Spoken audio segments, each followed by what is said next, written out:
오늘의 말씀은 우리가 회복 시리즈의 마지막 시간입니다. 예배 공동체의 회복, 소그룹 공동체의 회복, 치유 공동체의 회복에 이은 훈련 공동체의 회복입니다. 오늘 말씀에 예수님이 제자들에게 질문을 합니다. 세상 사람들이 나를 누구라 하느냐? 제자들이 답합니다. 어떤 사람은 세례 요한이라고도 하고요. 또 어떤 이는 엘리야라고도 말합니다. 또 어떤 이는 옛날 선지자 중에 한 분이 살았다고도 하네요. 예수님이 제자들에게 묻습니다. 그러면 너희는 나를 누구로 하느냐? 예수님의 마음속에 세상 사람들이 말하는 그 자신에 대한 평가가 마음에 들지 않았습니다. 그래서 그 이상의 고백을 예수님이 제자들에게 물어본 것입니다. 베드로가 답을 합니다. 하나님의 그리스도이시니이다. 마태복음 16장 16절에서는 좀 더 자세하게 기록되어 있습니다. 주는 그리스도시요 살아계신 하나님의 아들입니다. 이 고백은 기독교 신앙 역사상 가장 위대한 고백으로 평가받고 있습니다. 예수님도 베드로의 이 고백을 칭찬하셨어요. 그런데 21절에서 예수님이 조금 이상한 말씀을 하십니다. 경고하시고 이 말을 아무에게도 하지 말아라. 칭찬 직후에 함부령을 내린 것입니다. 그리고 제자들에게 내가 고난을 받을 것이고 죽음을 당한 후에 다시 살아날 것이다 라는 것을 가르쳤습니다. 이 함구령에는 이유가 있었습니다. 당시 이스라엘 백성들은 로마의 식민 치하에 처해 있었습니다. 온갖 모욕과 어려움을 당하였고 경제적으로도 고통을 당하였습니다. 그때 예수님이 나타나신 거예요. 병든 자를 고치시고 죽은 자를 살리는 등 온갖 이적을 행하셨습니다. 수고하고 무거운 짐진 자들아 다 내게로 오라. 힘과 용기를 사람들에게 주셨어요. 비탄에 쌓인 이스라엘 민족에게 예수님이 어떻게 보였겠습니까? 야, 우리의 왕이 오셨구나. 우리를 이 땅에서 구출해낼, 건져낼 왕이 드디어 오셨구나. 정치적 메시아의 소망이 민중들에게 있었습니다. 예수님은 백성들의 정치적 메시아에 대한 기대와 하지만 앞으로 현실적으로 고난을 받을 예수님과의 충돌을 걱정했습니다. 그래서 사람들의 오해를 불러일으킬 수 있기 때문에 너희는 말을 하지 말고 제자들에게 먼저 나의 고난과 죽음에 대하여 가르치려고 했던 것입니다. 그런데 예수님의 이 고난의 메시지를 들은 제자들의 마음에는 그것을 온전히 받아들이지 못한 듯합니다. 베드로가 예수님에게 이야기합니다. 예수님, 그리하지 마옵소서. 예수님의 고난과 죽음을 받아들이지 못한 것이에요. 예수님은 베드로를 책망하셨습니다. 마태복음 16장 23절을 함께 봉독하겠습니다. 예수께서 돌이키시며 베드로에게 이르시되 사단아 내게로 물러가라. 너는 나를 넘어지게 하는 자로다. 내가 하나님의 일을 생각하지 아니하고 도리어 사람의 일을 생각하는도다 하시고.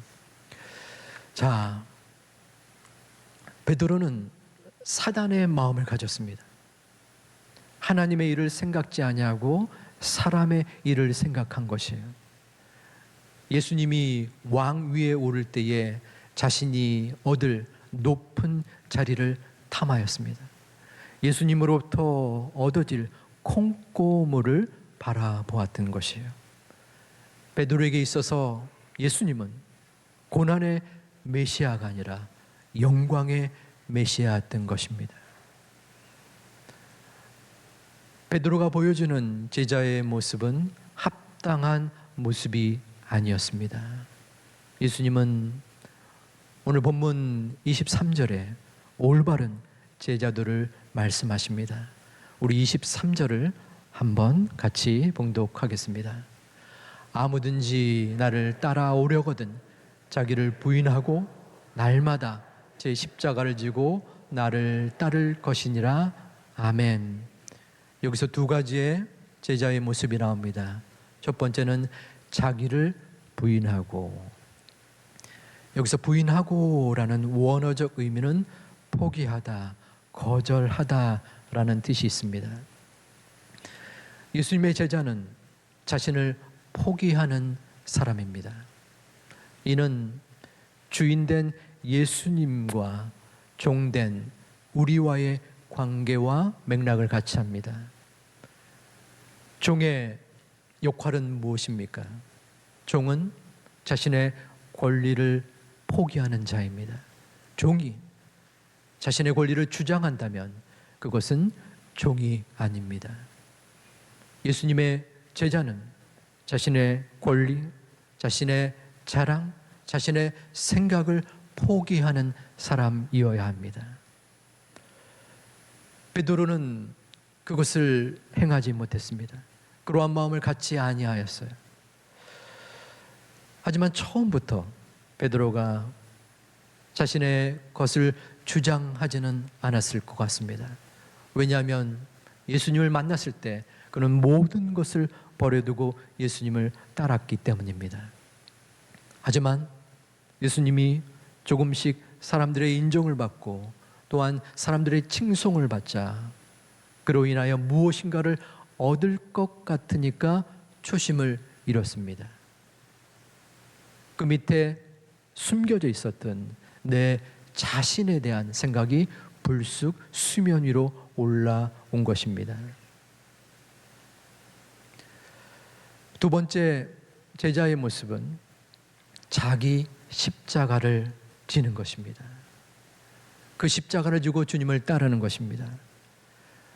예수님 당시 십자가는 누가 지었습니까? 그 해당자, 그 죄인이 직접 그 십자가를 지고 형장으로 갔습니다. 예수님의 제자는 내 자아를 직접 사형 선고를 내려야 합니다. 그리고 그 사형 선고 내린 그 십자가를 지고 저 골고다 언덕으로 직접 올라가는 사람입니다. 우리들은 어떠합니까? 저와 여러분은 예수님의 제자입니까? 오늘 본문에서처럼 나를 포기하고 나의 십자가를 지고 주님을 따르는 사람입니까? 제자는 그냥 이루어지는 것이 아닙니다. 제자는 만들어지는 것입니다. 12제자도 처음부터 충성을 다하지 못했습니다. 실수와 실패가 있었습니다. 예수님의 수제자라고 일컫는 베드로도 자신의 안전을 위해서 예수님을 3번씩이나 부인했습니다. 너무나 배응망덕했던 베드로를 주님은 포기하지 않았습니다. 그에게 다가가서 내 양을 먹이라 라고 말씀하셨습니다. 부족하고 연약한 우리들을 주님은 다시 한번 제자로 부르시고 찾으십니다. 우리는 주님 앞에 무릎 꿇어 나의 잘못과 나의 연약함을 아뢰고 그 주님 앞에 제가 제자로서 사용받게 도와주시옵소서. 저를 인도하여 주시옵소서. 제가 여기 있습니다. 저를 이끌어 주시옵소서.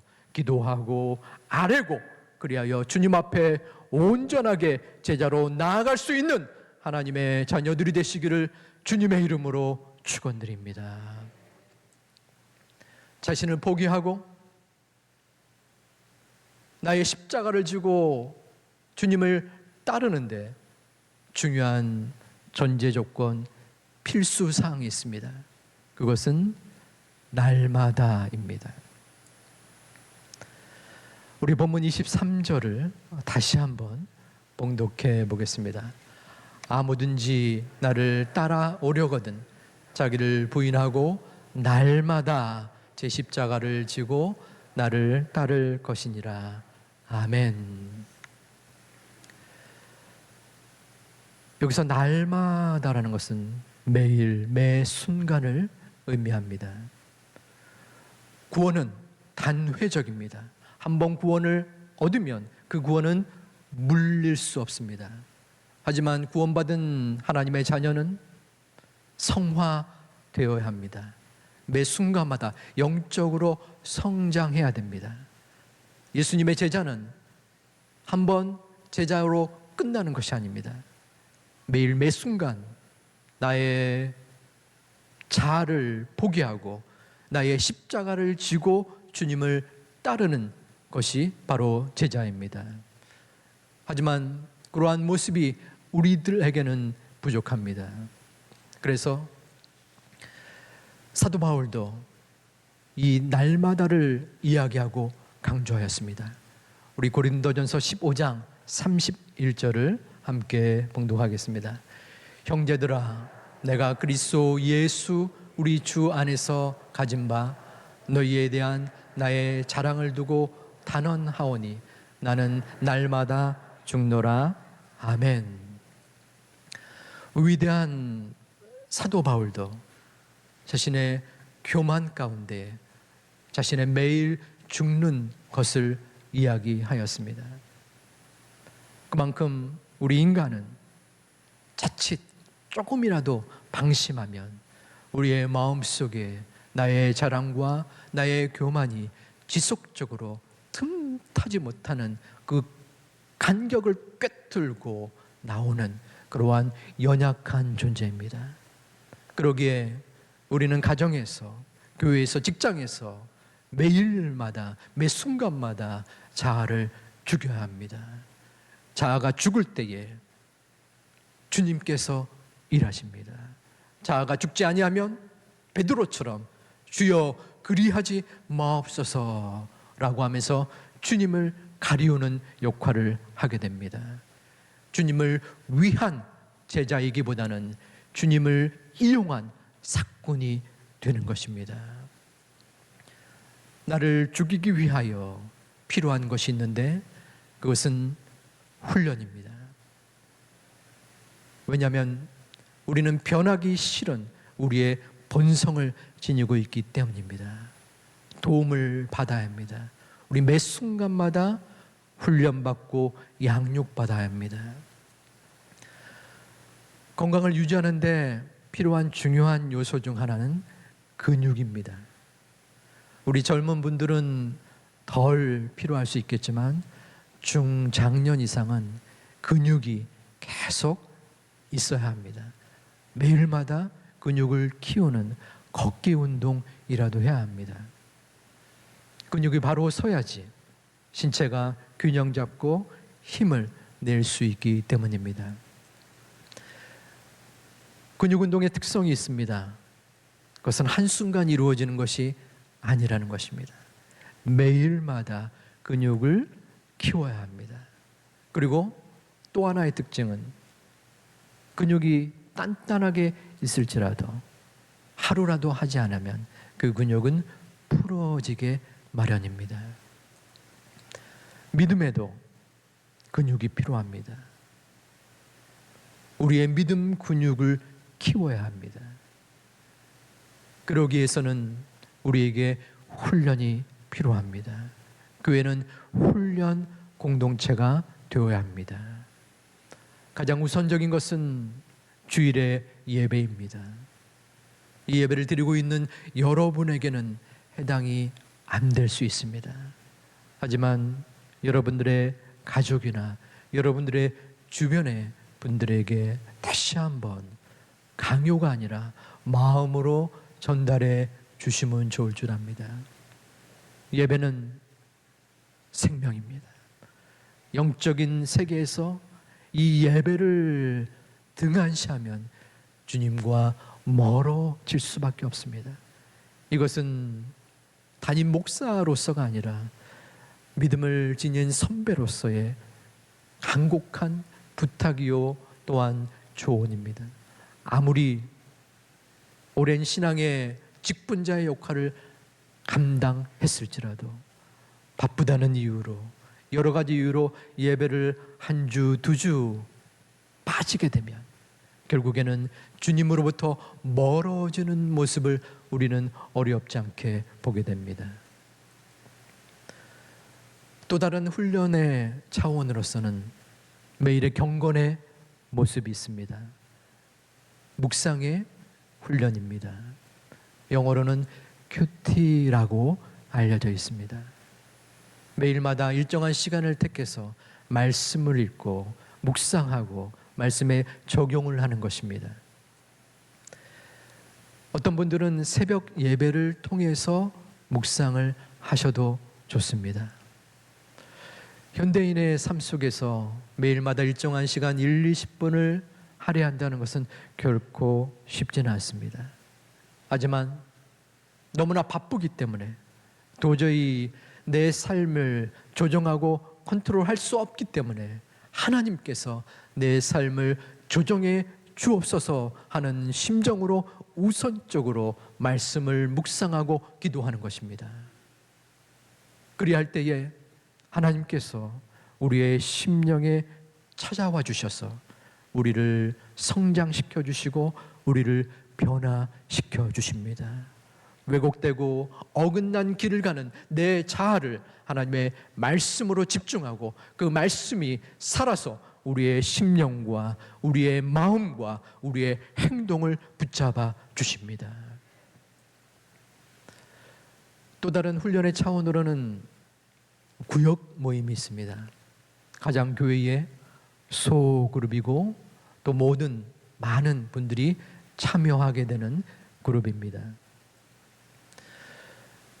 우리 교회는 코로나로 인하여 구역 모임을 오랫동안 제대로 갖지 못했습니다. 그래서 이제 구역 모임을 가져야 되겠다 하는 마음으로 구역장 모임을 계획했습니다. 많은 구역장님들이 훈련을 받고 있습니다. 지금은 비대면으로 모입니다. 함께 말씀을 나누고 함께 기도하고 또한 어떻게 우리 구역을 이끌 수 있는가 고민하고 노력하고 있습니다. 우리 모든 성도님들은 이제 구역이 모임이 회복되어 함께 우리 구역장님들과 함께 하나님의 말씀을 나누고 함께 우리의 어려움과 문제를 기도하고 또한 그 가운데 하나님이 주시는 놀라운 은혜와 은총을 체험하다가 더욱더 변화되고 성장하는 주의 제자들이 되시기를 주님의 이름으로 축원드립니다. 우리의 훈련은 계속됩니다. 코로나의 상황이 진정되면 제자 훈련이 시작될 것입니다. 많은 수가 공부하지는 않습니다. 2반, 10여 명 전후입니다. 하지만 제자는 숫자가 중요한 것이 아닙니다.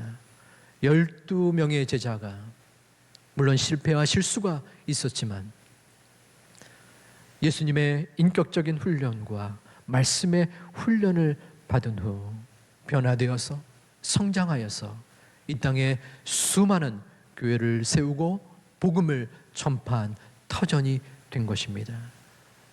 주님의 제자는 지속적으로 훈련받는 것입니다. 우리 교육자를 통하여 또한 성경 공부, 여러 공부의 과정을 통하여 우리의 훈련은 계속될 것입니다. 예수님의 제자는 그 뒤를 따른다고 모두가 제자는 아니었습니다. 우리 본문 23절을 다시 한번 살펴보면 따르다라는 두 가지 단어가 있는데 그 단어가 두 가지의 또 다른 헬라어가 되어 있습니다. 우리 본문 23절 말씀에 첫 번째 따르다라는 말은 에르코마이라는 헬라어입니다. 이 단어는 그저 아무런 생각 없이 남이 따르니까 그들을 이어서 나가는 것입니다. 그저 일상적인 의미가 없는 따름입니다. 하지만 자기를 부인하고 날마다 제 십자가를 지고 나를 따른다라는 아콜루데오라는 단어는 설령 죽음이 나에게 찾아온다고 할지라도 전심으로 전력으로 주님을 따르는 자녀, 따르는 제자입니다. 여러분은 어떠한 제자가 되고 싶습니까? 그저 다른 사람과 의무적으로 어떠한 사람과 함께 주님을 생각 없이 따르는 자이고 싶습니까? 아니면 내 목에 칼이 들어와도 전력으로 전심으로 주님을 따르는 제자이고 싶습니까? 우리는 이 땅을 살아가는 하나님의 자녀들입니다. 또한 어느 정도 신앙의 연수가 되어서 예수님의 제자가 됩니다. 하지만 우리의 신앙이 어디에 머물러 있습니까? 여러분의 신앙은 목사님, 저 좀 건드리지 마세요. 그냥 주일날 이 시간 나오는 것만 해도 감지, 덕지 하세요. 그것도 충분히 이해가 됩니다. 그 모습만으로도 저는 감사합니다. 하지만 나의 신앙의 연수가 어느 정도 이루어져서 내 마음속 깊숙한 곳에 주님이 네가 이제 조금은 헌신하기를 원한다. 네가 이전에는 나의 제자였는데 왜 지금은 지체하고 지금은 주저앉아서 낭망 속에 있느냐라고 말씀하실 때 여러분의 심령 속에 어떠한 생각이 드십니까? 주님은 우리를 지금 이 순간도 부르고 계십니다. 내가 어떠한 제자냐? 너는 어떠한 수준의 제자냐? 나의 마음속에 말씀으로 도전과 찔림이 있을 때 그것은 한낱 목회자의 말이 아니라 하나님께서 우리에게 성령으로 역사하시는 말입니다. 우리는 어떠한 제자가 되어야 합니까? 이 땅에 수없이 많은 삶 속에서 우리는 주님을 따르는 제자여야 합니다. 주님을 따를 때 나의 모든 것을 바쳐서 나의 목숨과 나의 전력과 나의 가족과 나의 신명을 통하여 주님 앞에 나아갈 때 주님은 우리를 만져주시고 우리를 이끌어 주십니다. 그 마음을 품으며 우리의 훈련 공동체를 마음속에 다짐하며 내가 그 훈련 가운데 그 양육 가운데 날마다 변하고 날마다 성장함으로 주님 앞에 기쁨이 되는 주님 앞에 자랑이 되는 주님의 소중한 제자가 되시기를 이 말씀을 준비하시는 예수님의 이름으로 축원드립니다.